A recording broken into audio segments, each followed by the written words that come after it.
Hi viewers, welcome to our channel. ప్రస్తుతం మనతో పాటు సీనియర్ జర్నలిస్ట్ దామ బాలస్వామి వారితో మాట్లాడదాం.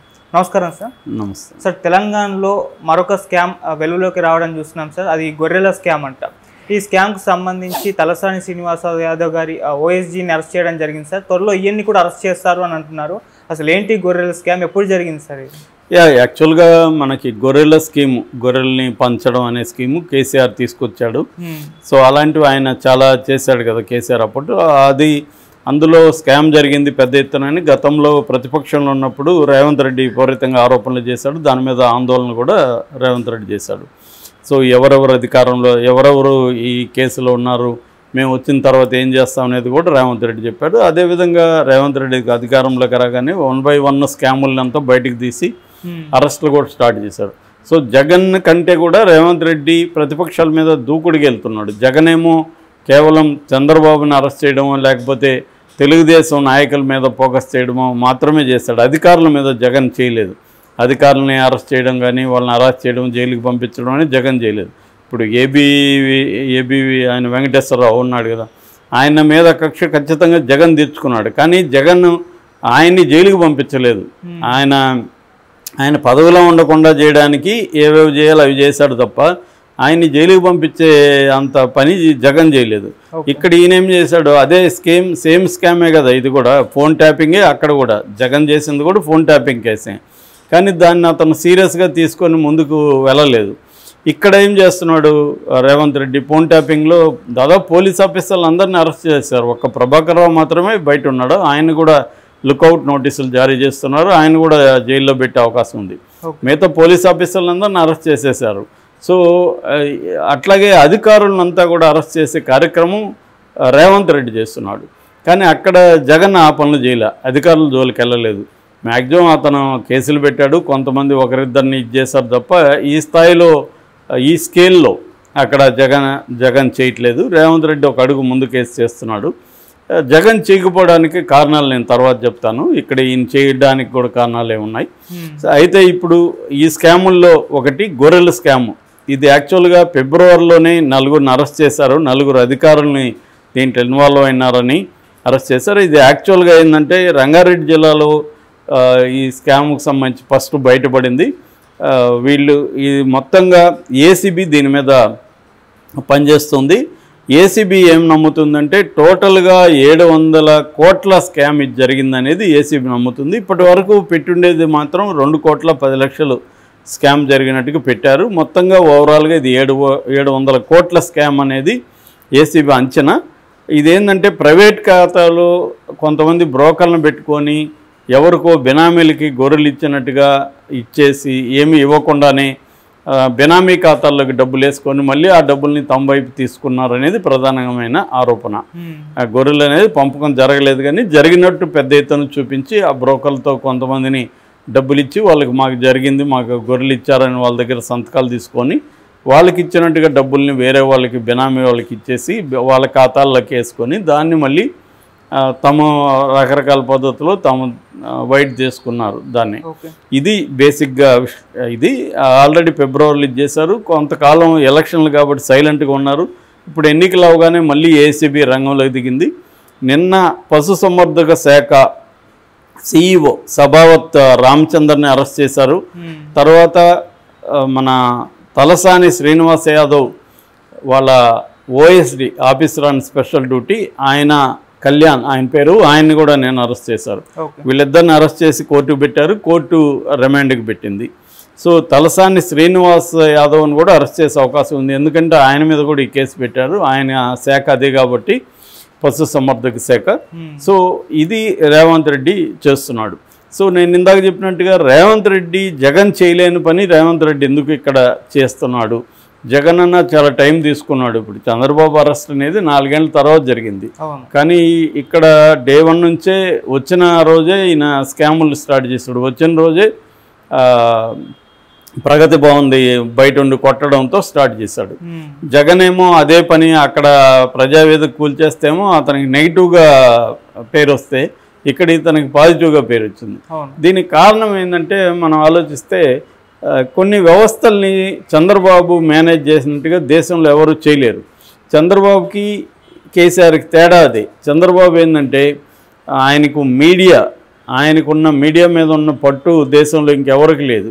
సో బహుశా మోడీ కూడా చంద్రబాబును చూసే నేర్చుకుంటాడు మీడియాని ఎలా మ్యానిపులేట్ చేయాలని. సో ఆయనకి మీడియా విపరీతంగా ఇప్పటికి కూడా ఆయనకున్న మీడియా సపోర్టు జగన్ కొంత వరకు ఉంది, కానీ అంత స్థాయిలో లేదు. అంత పోరాడే మీడియా లేదు జగన్కి. సాక్షికి అంత చేత కాదు. తర్వాత ఇంకుండేది ఎవరు, TV9, NTV లాంటి వాళ్ళు అంత అగ్రెసివ్గా లేరు. వాళ్ళు కొద్దిగా బ్యాలెన్స్గా ఉండడానికే ట్రై చేస్తున్నారు.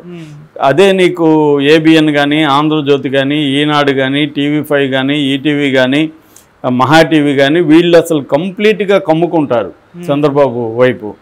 సో అది ఇక్కడ లేదు కేసీఆర్కి మీడియా అనేది తన కంట్రోల్లో ఉన్న మీడియా. సాక్షిలాగే ఆయనకున్న మీడియా నమస్తే తెలంగాణ కానీ ఇంకేదో టీవీ ఛానల్ నాకు పేరు కూడా గుర్తులేదు. సో ఆ స్థాయిలో పెద్ద స్ట్రాంగ్ మీడియా లేదు. నమస్తే తెలంగాణ కూడా చూస్తున్నా కదా, అంత గట్టిగా ఏం పోరాడట్లేదు. అందువల్ల మీడియా ల్యాక్. రెండవది న్యాయ వ్యవస్థ మీద చంద్రబాబుకు ఉండే పట్టు.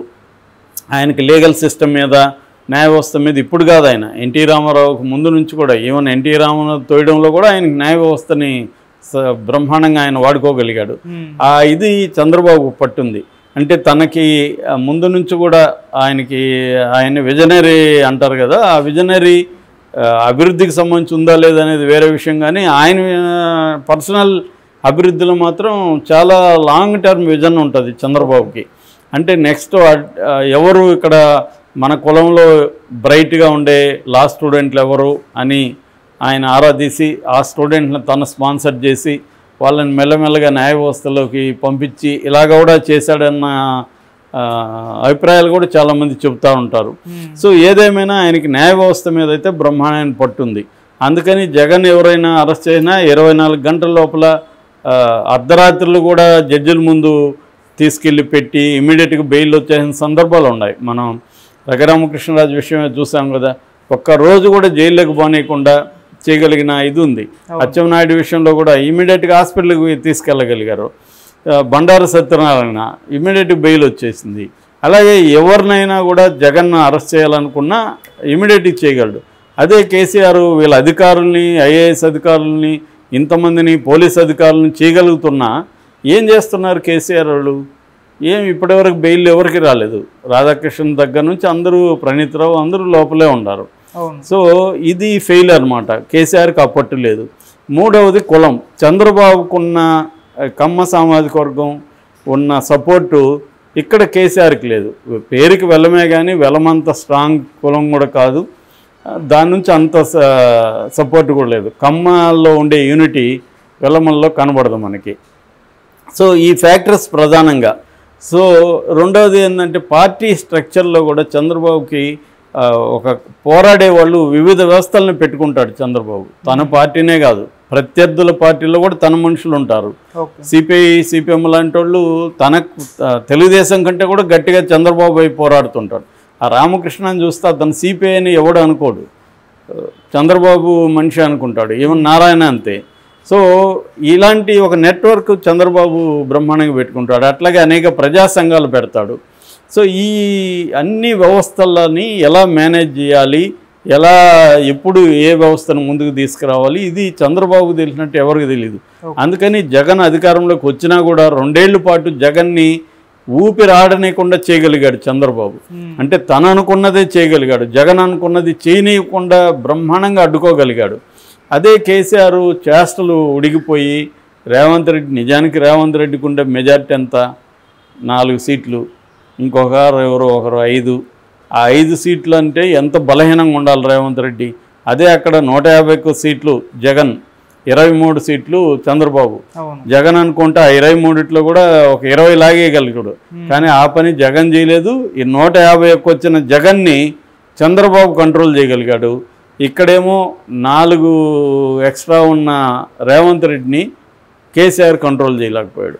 అంటే మనం ఈ 2 కంపేర్ చేసినప్పుడు రేవంత్ రెడ్డి ఎందుకు బాగా దెబ్బ కొట్టగలుగుతున్నాడంటే నేను చెప్పిన ఫ్యాక్టర్స్ అంతా కేసీఆర్కి లేవు. రేవంత్ రెడ్డికి తెలుగుదేశం మీడియా బ్రహ్మాండంగా సపోర్ట్ ఉంది ఇక్కడ. అట్లాగే తెలుగుదేశం వర్గం కూడా, అంటే చంద్రబాబుకి ఎవరెవరు సపోర్ట్ ఉన్నారో వాళ్ళందరూ ఇక్కడ రేవంత్ రెడ్డికి కూడా ఉన్నారు సపోర్టు, కేసీఆర్కి లేదు. సో అందువల్ల ఆడుకుంటున్నాడు. సో ఈ గొర్రెల స్కామ్ కాకపోతే ఇంకొక 10 స్కామ్లు వస్తాయి ఇంకా కూడా. కేసీఆర్ మరి దీన్ని ఎట్లా ఎదుర్కొంటాడనేది చూడాలి మనం. Okay sir, thank you so much sir.